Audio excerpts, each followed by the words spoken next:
Hi friends. இந்த மாதிரி சாஃப்டா பஞ்சு போல இட்லி வரணும்னா ரொம்ப யோசிக்க வேண்டாங்க. 4:1 அவ்வளோதான். வீட்டில் இட்லி சுடுறேன்னாலே மொறுமொறுன்னு தோசை கேட்குறாங்களா? இந்த மாதிரி புசு புசுன்னு இட்லி செஞ்சு கொடுங்க. இனிமே வாரத்தில் 7 நாளும் இட்லி தான் கேட்பாங்க. புழுங்கல் அரிசி, இட்லி அரிசி எதுனாலும் 4 பங்கு அரிசி. நான் இன்னைக்கு கடையில் வாங்கின இட்லி அரிசியை தான் எடுத்திருக்கேன். இதை நல்லா கழுவி ஒரு 4 மணி நேரம் ஊற வச்சுக்கோங்க. 1 பங்கு உளுந்து, அதோட 1 டேபிள் ஸ்பூன் வெந்தயம், அதையும் நல்லா கழுவி 1 மணி நேரம் ஊற வச்சுக்கோங்க.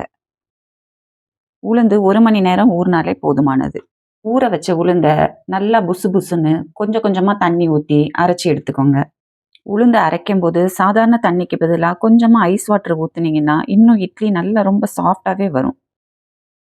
அரிசி ரொம்ப சாஃப்டாக அரைக்காம கொஞ்சம் ரவை ரவையாக தோசை மாவு பதத்துக்கு அரைச்சி எடுத்துக்கோங்க.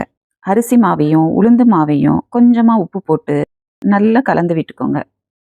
இந்த மாவை 8 மணி நேரம் அப்படியே விட்டிங்கன்னா இந்த மாதிரி நல்லா புளிச்சு வந்துடும். இதை லைட்டாக கலந்து விட்டு எண்ணெய் தடவின இட்லி தட்டிலையோ இல்லை துணி போட்டோ ஒரு 7 நிமிஷம் வேக வச்சு எடுத்தீங்கன்னா நல்லா பஞ்சு மாதிரி புசு புசுன்னு சாஃப்டான எல்லாருக்கும் ரொம்ப பிடிச்ச குண்டு குண்டு இட்லி ரெடி.